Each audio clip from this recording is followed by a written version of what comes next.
Hello. आज आम्ही चाललो आहोत समुद्रामध्ये एका वेगळ्या पद्धतीची मच्छी पकडायला. ॲक्च्युली ह्याला मच्छी म्हणतात की आणखी काही that I don't know, but आमच्याकडे हे नॉनव्हेजमध्येच काउंट केलं जाते. मी आणि माझ्या 2 पार्टनर्स माझ्यासोबत होत्या. ओ सॉरी. हॅलो. आज आम्ही चाललो आहोत समुद्रामध्ये एका वेगळ्या पद्धतीची मच्छी पकडायला. ॲक्च्युली ह्याला मच्छी म्हणतात की आणखी काही that I don't know, but आमच्याकडे हे नॉनव्हेजमध्येच काउंट केलं जाते.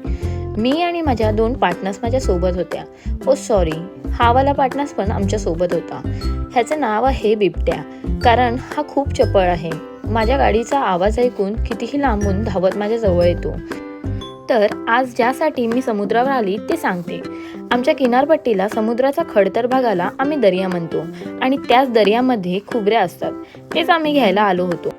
अशा दगडाला एकदम चिटकून राहिलेल्या असतात आणि पाण्यात सुद्धा असतात. मला तर थोडं फिरल्यावर खजाना भेटला होता. सर्व मी तो कलेक्ट केला. आमचं डेडिकेशन तर बघा, रात्रीच्या टाईमला बॅटरी न घेताच गेलेली, म्हणून मोबाईलच्या फ्लॅशने काम चालवलं. नंतर हे पाळं मला मिळालं.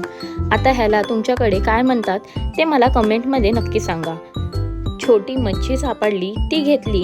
निघण्याच्या टायमाला परत एकदा आम्हाला खुबऱ्यांचा खजाना मिळाला. पण रात्र खूप झाली होती, म्हणून जितक्या जमतील तितक्या घेतल्या आणि घरी येण्यासाठी निघाले. घरी येऊन मम्मीला सर्व आणलेला खजाना दाखवला. मग खुबरे आणि पाळं वेगवेगळे केले. आता ह्याची भाजी कशी करतात ते मी नेक्स्ट व्लॉगमध्ये दाखवते.